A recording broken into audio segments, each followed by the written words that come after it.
जय गोपी जन वल्लभ गिरिवरधारी।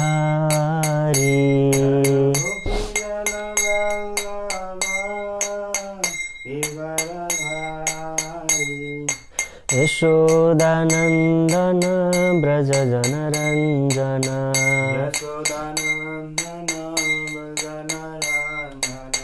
यमुना तीरा वनचारी।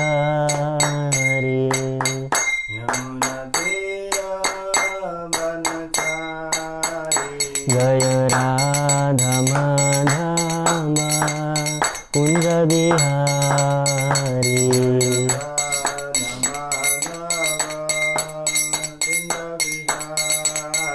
जय राधा माधव कुंज बिहारी।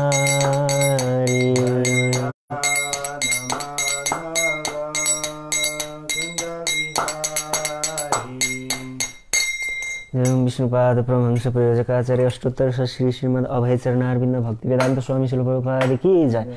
ग्रंथराज श्रीमद् भागवतम की जय। निताय गौर प्रेमानंदे। हरे कृष्ण।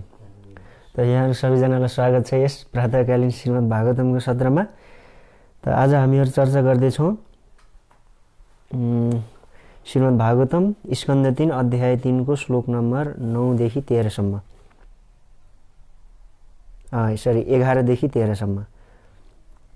11 र 12 मा तात्पर्य छैन र हामी 13 को चर्चा गर्नेछौँ। सम्वरम द्विविधम बाणम मुरम बल्वमेव च अन्यश्च दन्त वक्रादीन वदित कांस घातयेत। यसको शब्दार्थ अनुवाद र तात्पर्य अभय चरणारविन्द भक्ति वेदांत स्वामी शिल प्रभुपादद्वारा शिल प्रभुपाद की जय। इसको अनुवाद यस्तो छ। सम्बर द्विविध बाण मूर बलवल जैसे राजाओं तथा दंतवक्र इत्यादि बहुत से असुरों में से कुछ को उन्होंने स्वयं मारा और कुछ को अन्य यथा बलदेव इत्यादि द्वारा मरवाया। 12 नंबर।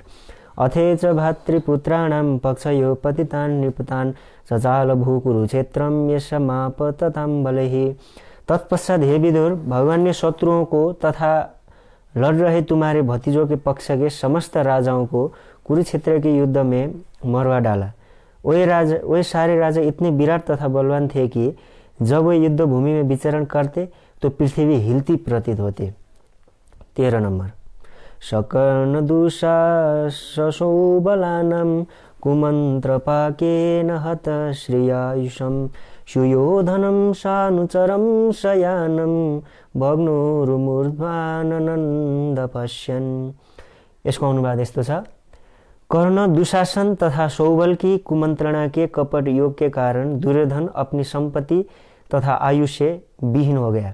यद्यपि वह शक्तिशाली था, किंतु जब वह अपने अनुयायियों के समेत भूमि पर लौटा हुआ था, उसकी जंघें टूटी थी। भगवान इस दृश्य को देखकर प्रसन्न नहीं थे। तात्पर्य। धृतराष्ट्र के अग्रणी पुत्र दुर्योधन का पतन भगवान को अच्छा नहीं लगा। यद्यपि वे अर्जुन के पक्ष में थे और उन्होंने ही भीम को सलाह दी थी कि युद्ध में दुर्योधन की जांघें किस तरह तोड़े। भगवान को बाध्य होकर बुराई करने वाले को दंड देना पड़ता है, किंतु ऐसा दंड देते हुए वे प्रसन्न नहीं होते, क्योंकि सारे जीव मूलतः उनके भिन्नांश होते। वे बुराई करने वालों के प्रति ब्रज से भी कठोर तथा श्रद्धावानों के प्रति गुलाब के फूल से भी कोमल होते रहते। बुराई करने वालों तथा कुसंगियों द्वारा तथा कुमंत्रणों द्वारा दिग्भ्रमित हो जाता है, जो भगवान के आदेश के अंतर्गत स्थापित सिद्धांतों के प्रतिकूल है, और इस प्रकार वह दंड का भागी बनता है। सुख का सबसे निश्चित मार्ग भगवान द्वारा बनाए गए सिद्धांत का पालन करना तथा उनके द्वारा स्थापित नियम का उल्लंघन न करना है। ये नियम भुलक्कड़ जीवों के लिए वेदों तथा पुराणों में निरूपित है। यसरी तात्पर्य समापन हुन्छ। उमज्ञानतिमिरान्धस्य ज्ञानञ्जनशलाकया चक्षुरुन्मीलितं येन तस्मै श्रीगुरुवे नमः। श्रीचैतन्यमनोभीष्टं स्थापितं येन भूतले स्वयं रूपः कदा मह्यं ददाति सोपदान्तिकं। वन्देऽहं श्रीगुरु श्रीयुतपदकमलं श्रीगुरून् वैष्णवांश श्रीरूपं साग्रजातं सहगण रघुनाथान्वितं तं सजीवं साद्वैतं सावधूतं परिजनसहितं कृष्णचैतन्यदेवं श्री राधा कृष्ण पादान् सहगण ललिता श्री विशाखान्वितांश। हे कृष्ण करुणा सिन्धु दीनबन्धु जगत्पते गोपेश गोपिका कान्त राधा कान्त नमोस्तुते। तत्त्वकाञ्चन गौराङ्गी राधे वृन्दावनेश्वरी वृषभानुसुते देवी प्रणमामि हरिप्रिये। वंशकल्पतरुभ्यश्च कृपा सिन्धुव एव च पतितानां पावनेभ्यो वैष्णवेभ्यो नमो नमः। जय श्री कृष्ण चैतन्य प्रभु नित्यानंद श्री अद्वैत गदाधर श्रीवासादि गौर भक्तवृंद। हरे कृष्ण कृष्ण कृष्ण हरे हरे हरे राम राम राम हरे हरे। हरे कृष्ण। त फेरि पनि यहाँहरू सबैजनालाई स्वागत छ यस प्रातःकालीन श्रीमद् भागवतमको क्लासमा। त यहाँ के भनियो भन्दा भगवानले विभिन्न असुरहरूको वध गर्नुभयो। ती असुरहरूको नाम लियो बाणासुर, बलबल, साल्व, अनि त्यसमा नाम एउटा आयो दिविद। दिविद बानर जुन थियो, एउटा बानर जुन चाहिँ कंसको मित्र थियो, कंसको मित्र दिविद बानर। र यो बानरलाई चाहिँ कसले मार्नु भएको थियो भन्दाखेरि बलरामजीले मार्नु भएको थियो हैन। जब बलरामजीले चाहिँ गोपीहरूसँग केही रास गर्दै हुनुहुन्थ्यो त्यति बेला गोपीहरूलाई चाहिँ उसले मतलब आएर चाहिँ डिस्टर्ब गर्न सुरु गरे। त्यहाँ अनैतिक क्रियाकलापहरू प्रदर्शन गर्न सुरु गरेपछि सुरुमा त क्षमा गर्नुभयो, तर पछि उहाँले के गर्नु उसको वध गरिदिनु भयो। त यहाँ प्रायःजसो राम भक्तहरूले यो जुन दिविद बानर छ, यो बानरलाई चाहिँ भगवान श्री रामको पालाको बानर हुनुहुन्थ्यो, जो दिविद बानर जुन सेतु बनाउनलाई मद्दत गर्नुभएको थियो रामलाई लङ्का पुग्नलाई, त्यो बानर हो भनेर स्वीकार गर्न चाहनुहुन्न। यद्यपि हाम्रो सबै वैष्णव सम्प्रदाय प्रायःजसो वैष्णव आचार्यहरूले दिविद बानर चाहिँ रामचन्द्रको सेवक बानर नै थियो हैन, ऊ बानर नै थियो भनेर मान्नुहुन्छ। तर रामचन्द्रका भक्तहरू जुन टीकाकारहरू हुनुहुन्छ उहाँहरूले मान्नुहुन्न यसमा, किनकि उहाँहरूले भन्नुहुन्छ दिविद नाम गरेको यो अलग बानर हो। जस्तै सुग्रीव नाम गरेको एउटा चाहिँ भगवानको मित्र सुग्रीव हुनुहुन्थ्यो, भगवान रामको सुग्रीव हुनुहुन्थ्यो मित्र।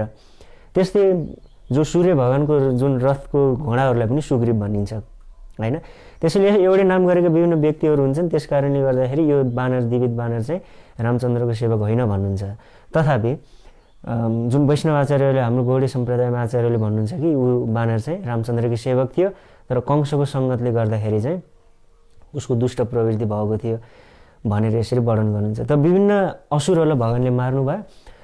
कति असुरहरूलाई स्वयं आफैले वध गर्नुभयो, कति असुरहरूलाई बलरामजीले वध गर्नुभयो। यस प्रकारले चाहिँ भगवानले यो संसारको भारलाई चाहिँ हल्का गरिराख्नु भएको थियो। त अन्तिम 13 नम्बर श्लोकमा यहाँ के भन्यो भन्दाखेरि दुर्योधनलाई चाहिँ के भयो, भगवानले चाहिँ सिकाउनु भयो अर्जुनलाई दुर्योधनको जङ्गामा प्रहार गरेर जङ्गा तोडिदिनुपर्छ दुर्योधनको।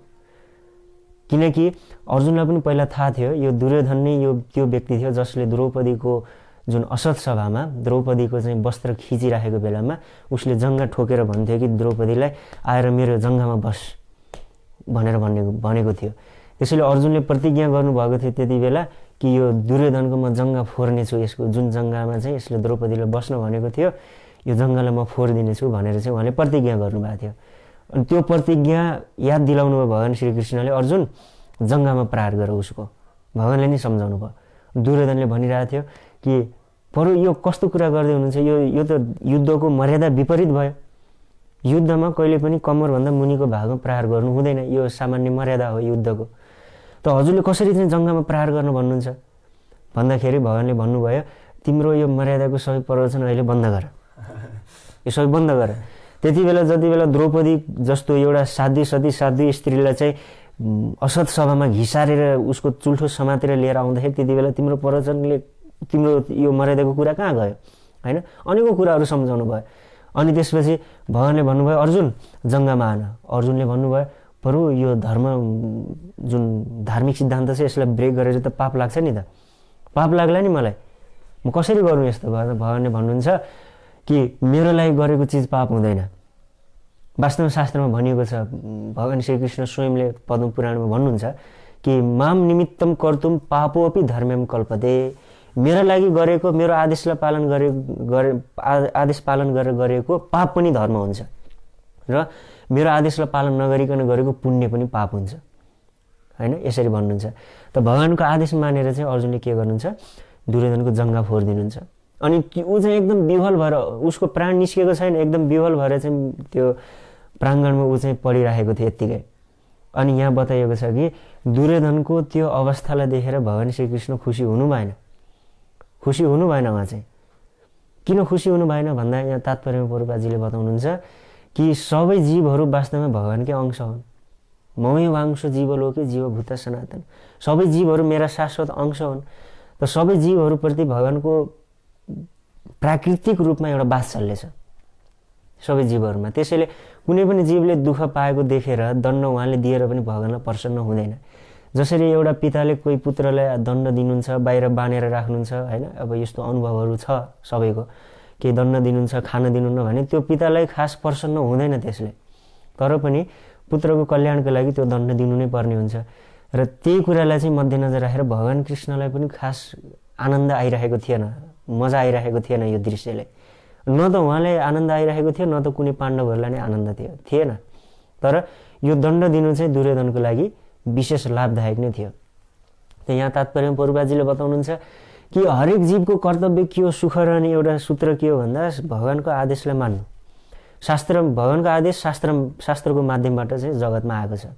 भगवान चाहनुहुन्छ कि हरेक जीवहरू यो शास्त्रीय नियमहरूलाई पालन गरेर शास्त्रको मर्यादा अनुसार जीवनयापन गरेर अनि त्यसपछि उहाँप्रति शरणागत हुन्, उहाँको नियममा चल्न सुरु गरून् जीवहरू, यो चाहनुहुन्छ। तर प्रकृतिको सम्पर्कमा आइसकेपछि, गुणको सम्पर्कमा आइसकेपछि प्रायःजसो मनुष्यको स्वभाव कस्तो हुन्छ भने स्वतन्त्र रूपमा जगतको भोग गर्न चाहन्छ, उसले नियममा ऊ बाँधिन चाहँदैन। अरू जीवहरूलाई त भगवानले यस्तो व्यवस्था गर्नुभएको छ कि उनीहरूको स्वभाव अनुसार ती जीवहरू बाँधिएका छन्। त्यो स्वभावभन्दा बाहिर उनीहरू निस्केर कुनै पनि कर्म गर्न सक्दैनन्।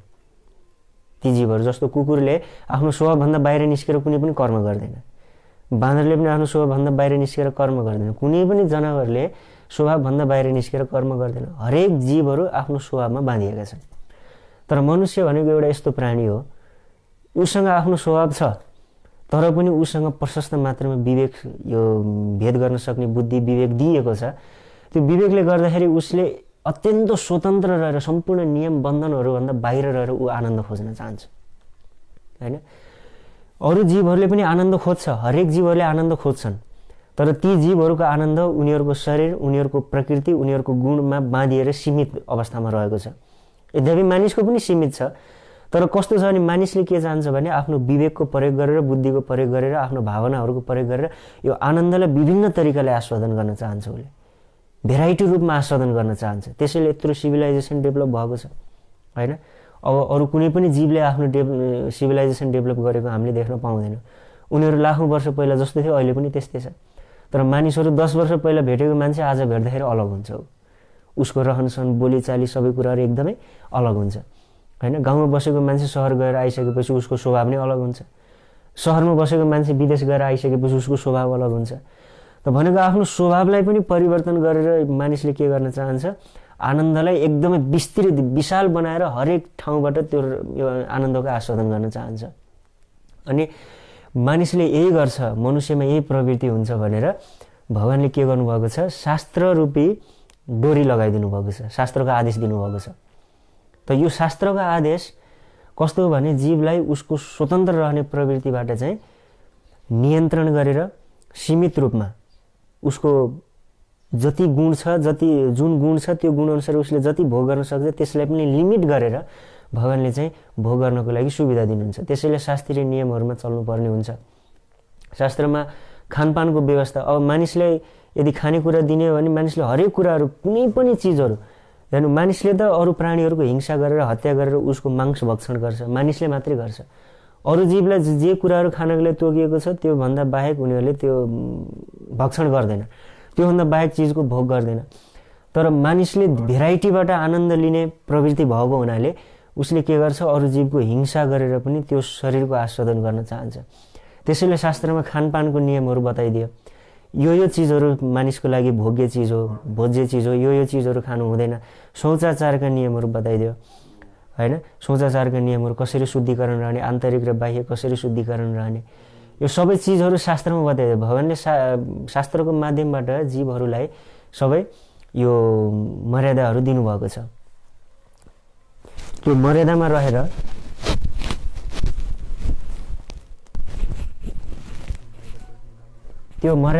हामीले चाहिँ के गर्नुपर्छ, कार्य गर्नुपर्ने हुन्छ। त्यो मर्यादामा रहेर कार्य गर्नुपर्ने हुन्छ। यदि मर्यादा विपरीत गर्यौँ भने हामीले के हुन्छ, भगवानले त्यसको लागि दण्ड दिनुपर्ने हुन्छ, बाध्य हुनुहुन्छ।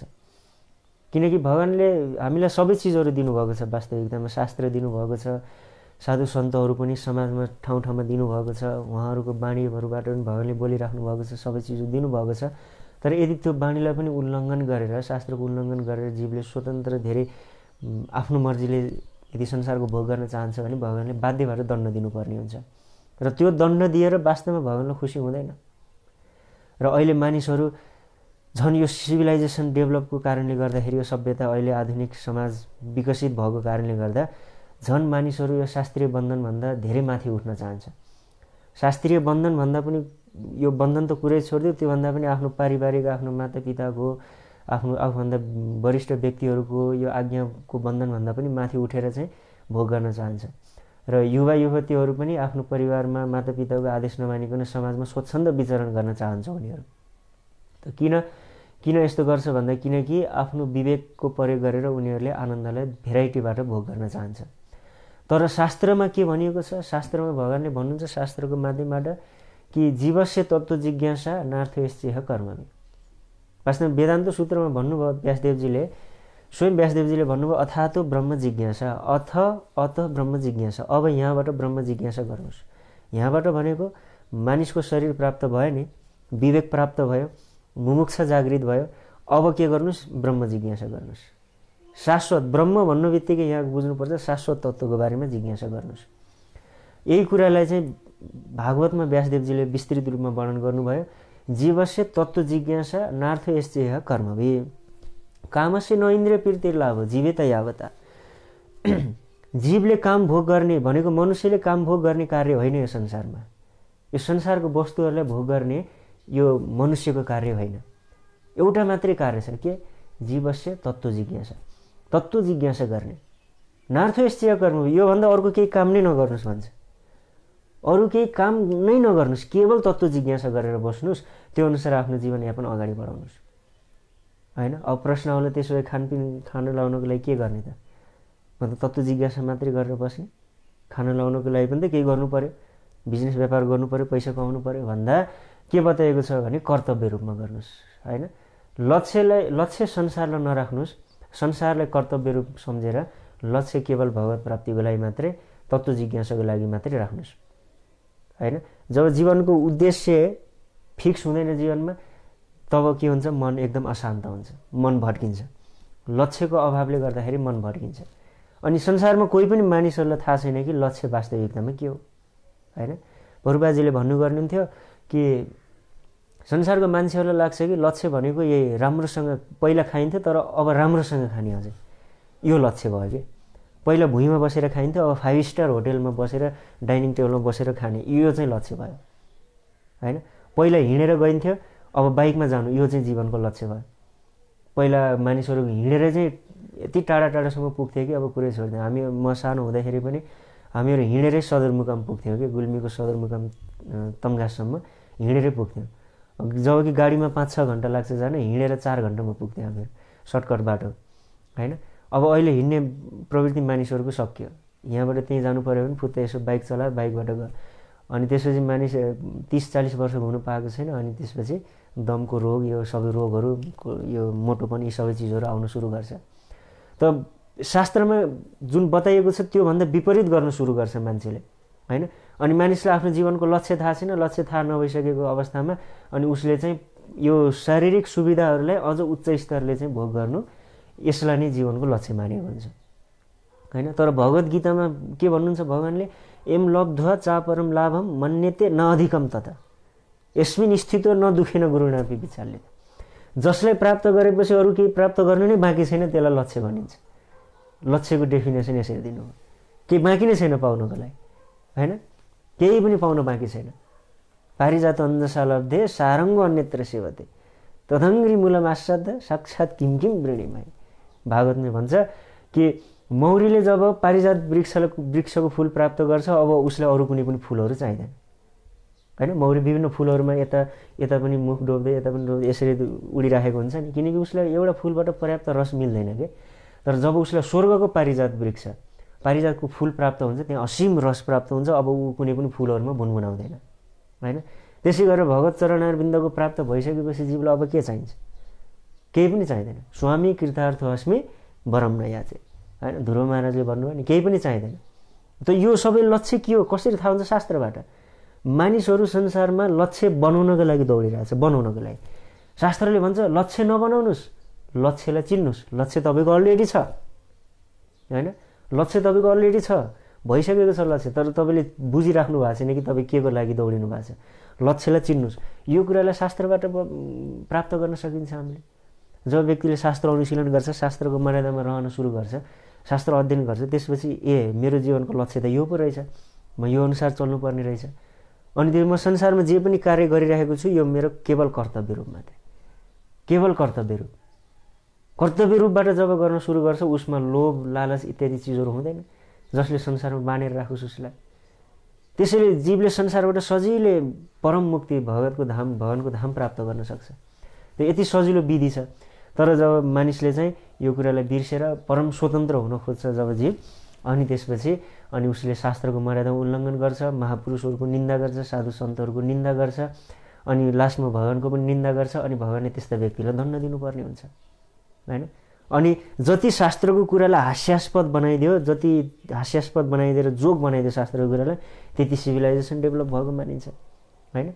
अब हेर्नु, अब गरुड पुराणमा बताइएको छ कि कुन कुन पाप गर्ने व्यक्तिहरू कुन कुन नरकमा जान्छ अनि कस्तो कस्तो दण्डहरू भोग गर्छ भनेर त्यहाँ शास्त्रमा बतायो। अब मानिसलाई त्यो हाँसो लाग्छ, अब त्यसको फिल्म बनाएर मानिसले व्यापार गर्छ हैन। एउटा फिल्म नै बनायो नि गरुड पुराण। एकचोटि म गाडीमा आउँदै थिएँ, त्यो एउटा फिल्म हलको बाहिरपट्टि त्यो पोस्टर टाँसिदियो, मेरो झ्याप्पा आँखा गयो, मैले देखेँ फिल्मको नामै गरुड पुराण कि। अब रमाइलो मानिसलाई त्यो कुरा चाहिँ हैन। अब डर छैन, ओहो यस्तो छ, एकदम रमाइलो। किनकि सानैदेखि स्वर्ग नरक भन्ने कुरो एकजनाले के भने, यो स्वर्ग नरक भन्ने कुरो यहीँ छ, त्यस्तो केही चिज होइन, यो के मान्नु पर्दैन, डराउनु पर्दैन, जसले राम्रो गर्यो यहीँ राम्रो छ, जसले नराम्रो गर्यो यहीँ नराम्रो छ, त्यही हो स्वर्ग नरक भन्छ एकजना विद्वानको भनाइ यो चाहिँ हैन। एकदम पिएचडी गरेको विद्वान व्यक्तिको भनाइ यस्तो। अनि हजुरको विचारमा भगवान भनेको को हुनुहुन्छ भन्दाखेरि, अब भगवान भनेको रामकृष्ण भनेको नि कुनै एउटा विचारधारा हो, त्यो विचार शक्ति हो। अब कुनै विचार भएका व्यक्तिले आफ्नो समयमा विचारको प्रभाव फैलाए, अब फैलाएर त्यति बेला प्रसिद्ध भए, ती व्यक्तिहरू हुन्, त्यस्तो कुनै खास चिज होइन। तपाईँले पनि एउटा विचार फैलाउनुहोस्, तपाईँ पनि बनिहाल्नुहुन्छ कुनै एउटा भनेर भन्छ। त भन्न खोजेको भगवानको वाणीलाई, शास्त्रको कुरालाई जति हास्यास्पद बनाएर समाजमा प्रस्तुत गर्यो त्यो व्यक्ति त्यति नै प्रसिद्ध भयो। अनि समाजमा अनि त्यसपछि सिद्धान्त शास्त्र र वादबाट मुक्ति भन्ने एउटा सिद्धान्त निकाल्यो। सिद्धान्त शास्त्र र वादबाट मुक्ति हैन, सिद्धान्तबाट मुक्ति, शास्त्रबाट मुक्ति, यो वादहरूबाट मुक्ति भनेर एउटा सिद्धान्त निकाल्यो कि एकजना व्यक्तिले आफ्नो। अब भनेपछि उसको यो सिद्धान्त पालन गर्यो भने पनि त सिद्धान्तमा पर्यो नि त। यो कुरा चाहिँ बताउँदैन उसले। मैले भनेको मान्नु, सिद्धान्त शास्त्र र वादबाट मुक्त हुनुहोस्, अनि के गर्ने त परम स्वतन्त्र भएर आनन्द भोग गर्नुहोस् हैन। तुम एक दरिया की तरह लहरों में बहना सीखो, हवा की झोंके की तरह आजाद रहना सीखो भने यसरी शायरी बनाउँछ। त भन्नु खोजेको जब जति जति यस्तो अनि मानिसले के, अनि हामीलाई स्कुल कलेजहरूमा पनि यही पढाइन्छ, त्यस्तो सत्ता ईश्वरको सत्ता छैन। अब आस्था भएको व्यक्तिले मान्दा हुन्छ, नो प्रब्लम हैन। आस्था छ भने मान्नुहोस्, तर नमान्दा पनि केही हानि छैन, यसरी बताउने गर्छ कि। अनि एजुकेसन सिस्टम सबै त्यस्तै भयो। अनि अहिलेका युवा पुस्ताहरूले पनि यही कुरा सुन्न चाहन्छ कि ईश्वर छैन, भगवान छैन भनेर सुन्न चाहन्छ कि। किनकि जब भगवान छ भन्ने बित्तिकै अब रेस्ट्रिक्सन सुरु भयो। भगवान छ है भनेपछि उहाँको कानुन छ, अब यो स्वर्ग नरक सबै कन्सेप्टहरू झरेर आइहाल्छ त्यसमा। अनि उनीहरूले चाहे अनुसार इन्जोय गर्न पाउँदैन। अब यसो गऱ्यो भने यस्तो नरक, यसो गऱ्यो भने यस्तो सजाय भन्ने कुरा चाहिँ आइहाल्छ। रेस्ट्रिक्सनमा बस्नुपर्छ। तर भगवान छैन, प्रुफ, साइन्टिफिक प्रुफ भनिदियो भने अनि युवाहरू पनि खुसी हुन्छ, भगवान छैन। त्यसो भएपछि अब आफ्नो बाहुबलले जतिसम्म भेट्छ हरेक प्रकारले चाहिँ हामीले चाहिँ इन्द्रियतृप्ति गरौँ संसारमा हैन। त्यही भएर अनि यस्ता किसिमका मानिसहरूलाई प्रश्रय दिनको लागि त्यस्ता दार्शनिकहरू पनि जन्म लिए भारतमा हैन। केही पनि नियमहरू पालन गर्नु पर्दैन, आफ्नो स्वतन्त्र विचारले जानुहोस्, यहीबाट समाधिमा पुगिन्छ भन्ने विचारधाराका मान्छेहरू पनि आए, दार्शनिकहरू पनि। यस्तो यस्तो प्रकारले जो मानिसहरूले चाहिँ शास्त्रको नियमलाई, शास्त्रको मर्यादालाई, भगवानको बाणीलाई चाहिँ उल्लङ्घन गरेर अगाडि बढिरहेको अवस्थामा अनि भगवानले सजाय दिनुपर्ने हुन्छ त्यस्तोलाई, ती व्यक्तिहरूलाई सजाय दिनुपर्ने हुन्छ। अनि उहाँले सजाय दिनुहुन्छ यस्तो प्रकारले होइन। अहिले विश्वमा जुन चलिरहेको छ यो घटना, यो पनि कुनै व्यक्ति आसुरी व्यक्तिको माध्यमबाट दिनुभएको सजाय व्यक्तिहरूलाई, यो सजाय हरेक प्रकारले सजाय दिनुहुन्छ। कहिले के किसिमले सजाय दिनुहुन्छ, कहिले के किसिमले सजाय दिनुहुन्छ। र यो विश्वास दिलाउने कोसिस गर्नुहुन्छ भगवानले कि यो संसार शाश्वत चिज होइन, यो सुखको ठाउँ होइन, तिमीहरू मेरो शरणागत हौ होइन। स्वयं भगवानले यो कुरा चाहिँ विश्वास दिलाउन चाहनुहुन्छ जीवलाई। तर जीवले अझै पनि के गर्छ, अझै प्रोटेक्सनमा बसेर आफूलाई चाहिँ सुरक्षित मान्न खोज्छ। तर यो अवस्थामा त जीव भगवानतिर उन्मुख हुनुपर्ने अवस्था हो होइन, भगवानतिर उन्मुख हुनुपर्ने अवस्था। म कहाँ अल्झिरहेको छु यस्तो दुःख त्रास। पहिला अब हुन्छ नि, परिवारलाई हामीलाई त एउटा व्यक्तिको मात्रै त्रास हुन सक्ला, एक्लो व्यक्तिलाई। परिवारमा हुने व्यक्तिलाई हरेक व्यक्तिको त्रास छ, आफ्नो टाउको त्रास एउटा छ, फेरि श्रीमानको त्रास, श्रीमतीको त्रास, बच्चाको त्रास, उनीहरूलाई रोग लाग्ने हो कि उनीहरूलाई हुने हो कि भनेर त्रासमा छ है। हिजो मेरो एकजना दाइसँग कुरा गरिरहेको थिएँ, उहाँले भन्दै हुनुहुन्थ्यो कि परिवारमा त्रास छ, एकदमै डर। आफू त बचिन्छ ठिकै छ होइन, ल अरूलाई लाग्ने हो कि, अरूलाई केही भयो भने के गर्ने होइन, मृत्यु भयो भने कसैको लास पनि भेटिँदैन, यस्तो अवस्था छ, के गर्ने भनेर त्रासमा छ सबैजना व्यक्तिहरू। त शास्त्रले भन्छ भयम द्वितीय अभिनिवेश त स्यात्, द्वितीय अभिनिवेशले गर्दा भय हुन्छ, यो संसारको मान्नाले आफूलाई भय हुन्छ। त्यसैले यो अवस्थामा के गर्नुपर्छ, हामीले शास्त्रतिर फर्किनुपर्छ। एकजना विद्वानले भन्दै हुनुहुन्थ्यो कि अहिले पाश्चात्य जगतका सबै व्यक्तिहरू पूर्वीय शास्त्रतिर फर्किरहेछन् उनीहरूले। अब शास्त्रमा के छ के लाएर हेरिरहेका छन् उनीहरूले। यो पूर्वतिरका मान्छेहरूको स्थिति के छ, पश्चिमी साहित्यहरूमा के छ हेरिरहेछ होइन। त यो शास्त्रमा हेर्नुपर्छ हामीले, भगवानको बाणीहरू, भगवानको वचनहरू। यदि यिनीहरू अनुसार हामीले आफ्नो जीवनयापन गऱ्यौँ भने धेरै सरल छ जीवन। कहिलेकाहीँ मान्छेले भन्छ कि शास्त्रको नियमहरू पालन गर्न धेरै कठिन भयो कि, यो नखा त्यो नखा, यो नगर त्यो नगर, यो गर, यस्तो भन्छ अनि त्यो गर्ने नगर्ने गर्दा गर्दा दिमागै खराब भइसक्यो, कहाँ सम्भव छ अहिलेको जमानामा भनेर भन्छ। वास्तवमा कुरो के हो भने शास्त्रमा बताएको जुन नियमहरू छन् तिनीहरू केही पनि होइन, धेरै सजिलो कुरा हुन् कि तिनीहरू। तर हामीले अनर्थहरूलाई यसरी सङ्ग्रह गर्यो जीवनमा अनि छोड्न गाह्रो भयो। अब शास्त्रले भन्छ ल चुरोट नखाऊ भन्यो भने एउटा चुरोटको लत परेको मान्छेले कहाँ सकिन्न, यो त मरिन्छ, यो चुरोट नखाइकन बस्न सकिन्न भन्छ। अब त्यो कुनै महत्त्वपूर्ण कुरा हो र? जुन अनर्थहरू हामीले सँगालेका छौँ नि, शास्त्रले भन्छ त्यो अनर्थहरूलाई छोडेर नेचुरल पोजिसनमा आउनुहोस् क्या, सरल, एकदम सरल। बुझ्नु नि, यति भन्नु खोजेको शास्त्रले। शास्त्र के भन्छ, भागवतमा के भन्छ, बाटोमा फालिएका लुगाहरू उठाएर शरीर ढाक्नुहोस् क्या। किन तडक भडक गर्नुहुन्छ? बाटोमा फालिएको लुगा छैन त्यो उठाएर शरीर ढाक्नुहोस्। बस्नलाई किन यो चाहिँ आरसिसी बिल्डिङ यो दुनियाँ चिज बनाउनु पर्यो? गुफामा गएर बस्नुहोस्, पाहाडको पर्वतमा। पिउनको लागि नदीमा पानी छ पिउनुहोस् होइन, खानको लागि जङ्गलमा फलफुलहरू फलेका छन् त्यो खानुहोस् भन्नु खोजेको। अब विचार गर्ने त्यो अवस्थामा बस्ने व्यक्ति कति सिम्पल हुन्छ होला, कति साधारण जीवन, सादा जीवन एकदम। विचार चाहिँ के छ, उच्च भगवत प्राप्ति जीवन होइन। हाम्रो षड्गोस्वामीहरू वृन्दावनमा केवल कौपिन कन्थाश्रित भएर चाहिँ उहाँहरू रुखमुनि बसेर जीवनयापन गर्नुहुन्थ्यो, भगवत प्रेममा मग्न रहनुहुन्थ्यो, सादा एकदम गुणस्तरीय जीवन। हेर्दाखेरि सामान्य भिक्षुक जस्तो देखिए पनि ठुला ठुला ब्रह्मा विष्णु चाहिँ 33 कोटी देवताहरूले पनि चरणको वन्दन गर्नुहुन्छ ती महात्माहरूको, त्यस्तो जीवन होइन। त्यो जीवन बिताउनुहोस् भन्छ शास्त्रले। अब हामीहरू चाहिँ अलरेडी के छ, दुनियाँ थरीको चिज, यो त्यो, यो आकाङ्क्षा इच्छा आकाङ्क्षा, यो रजोगुण व्याप्त भएको हुनाले अनि शास्त्रले भन्छ यो हटाउनु, सत्वगुणमा आउनुहोस्, सादा जीवन बिताउनुहोस्, सिम्पल, एकदम सिम्पल जीवन बिताउनु भने यो संसारमा रहेर पनि संसारको क्लेशले छुँदैन तपाईँले होइन। यो भन्न खोजेको नि शास्त्रले। अनि तर हामीहरू होइन हामीलाई त्यही ठिक छ। अनि त्यो चाहिँ यो कम्प्लिकेटेड जीवन चाहिँ हामीलाई सरल लाग्न सुरु गर्यो। अनि शास्त्रले बताएको सरल सादा जीवन चाहिँ एकदम कम्प्लिकेटेड लाग्छ अहिले होइन। जस्तो शास्त्रले के भन्नु खोजेको भन्दा, कुनै फलममा खिया लागेको छ भने त्यो खियालाई हटाइदिनुहोस्। त्यो खिया अनवान्टेड चिज हो कि, त्यो अनवान्टेड चिजलाई नै अनर्थ भनिन्छ। त्यो अनर्थ खियालाई हटाएर शुद्ध फलमको स्थितिमा आउनुहोस् भन्न खोजेको होइन। तर हामीले भन्छौँ कि होइन शास्त्रले किन खिया हटाउन भन्छ, हामी अझै खिया थुपार्नेतिर लागेको छ स्थिति। त्यही भएर शास्त्रले साधु सन्तहरूले भगवान्ले भन्ने कुराहरू एकदमै सिम्पल हुन्छ, कुनै कम्प्लिकेटेड चिजहरू हुँदैन होइन, सिम्पल हुन्छ। त्यसैले हामीले यो कुरालाई बुझेर तदनुकूलको चाहिँ आचरण गर्नुपर्छ र अगाडि बढ्नुपर्छ। यसो गऱ्यो भने बल्ल हामीहरूको चाहिँ जीवन सुखी र शान्ति हुनसक्छ। नत्र भगवान्ले हामीलाई निश्चित रूपमा दण्ड दिनुहुन्छ र यो दण्ड दिएर भगवान्लाई कुनै पनि लाभ हुने, कुनै पनि प्रसन्नता हुने होइन। जसरी दुर्योधनलाई चाहिँ दण्ड दिनुभयो तर भगवान्लाई प्रसन्नता चाहिँ त्यसले भएन, किनकि भगवान्को दृष्टिमा दुर्योधन र अर्जुन सबै बराबर चिज हुन् क्या, सबै भगवान्को अंश हुन्। केवल वासनात्मक वृत्तिले गर्दाखेरि मात्रै जीवको फरक फरक भेद भएको हो। कोही असुर, कोही देवता, कोही भक्त, कोही अभक्त, यो सबै चिज भएको। तर तत्त्व रूपमा हेऱ्यो भने सब जीवात्माहरू, सब एउटै चिजहरू, सब भगवान्को सनातन शाश्वत अंशहरू होइन। त्यसैले हामीहरूले पनि आनन्दमय जीवन बिताउनको लागि चाहिँ यो भगवान्ले भन्न खोज्नुभएको शास्त्रको नियमअनुसार आफ्नो जीवनयापन गर्नुपर्छ। यसो गऱ्यो भने अब केवल यही मात्र बाँकी छ, जीवनमा एप्लिकेसन गर्नलाई यही मात्र बाँकी छ। म एकचोटि बुक डिस्ट्रिब्युसन गर्दा एउटा कलेजको एउटा प्रोफेसरसँग कुरा भएको थियो। प्रोफेसरले भन्नुभएको थियो कि यो समाज राष्ट्र निर्माण गर्नको लागि, सारा संसारलाई चाहिँ उन्नतिशील मार्गमा लानको लागि तपाईँको के विचार छ भन्नुहोस् भनेर मलाई सोध्नुभयो। तपाईँको के विचार छ, के कुराको चाहिँ हामीले अभ्यास गर्नुपर्छ होला भन्दा मैले अनि सिम्पल कुरा यही, हामीले जे अभ्यास गर्नुपर्ने कुराहरू थियो त्यो सबै चिज अभ्यास गरिसक्यौँ होइन। कम्युनिस्टको पनि हामीले अभ्यास गरिसक्यौँ हो। अनि त्यसपछि अरू अरू चिजहरू जुन मार्क्सवादको सिद्धान्तको पनि अभ्यास गऱ्यौँ हामीले। अनि त्यसपछि बहुदलको सिद्धान्तहरू पनि हामीले अभ्यास गऱ्यौँ, राजतन्त्रको पनि हामीले अभ्यास गऱ्यौँ, सबै चिजहरूको अभ्यास गऱ्यौँ नि त होइन। पृथ्वीमा सबै चिज, यो सबै चिजहरूको अभ्यास गरेर पनि निरन्तर परिवर्तन भयो।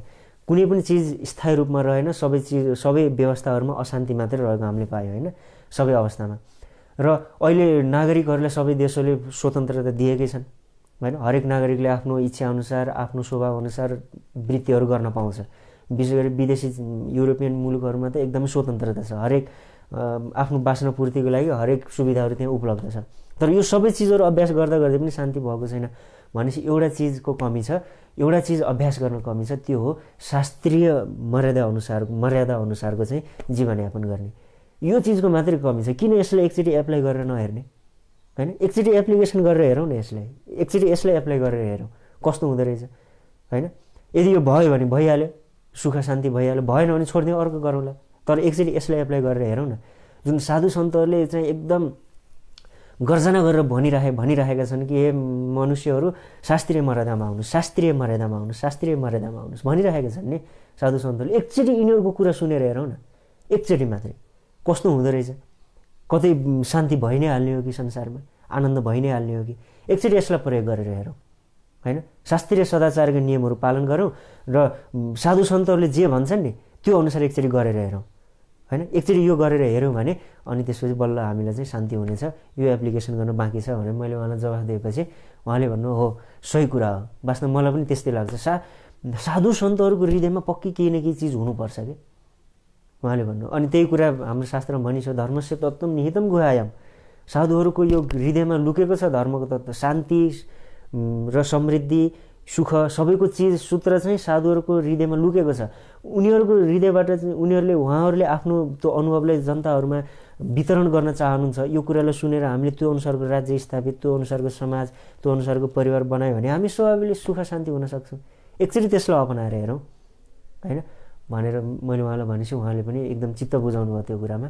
त यस प्रकारले केवल शास्त्रको मर्यादा मात्रै, शास्त्रको नियम, भगवान्को बाणी मात्रै संसारमा सुख शान्ति लिएर आउनुको लागि, आनन्द ल्याउनुको लागि एउटा मात्रै उपाय हो। योभन्दा अर्को कुनै उपाय छैन।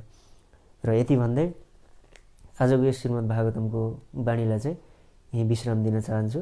हरे कृष्ण। हजुरहरूको केही प्रश्न छ, टीका टिप्पणी छ भने चाहिँ प्रश्न सोध्न सक्नुहुनेछ।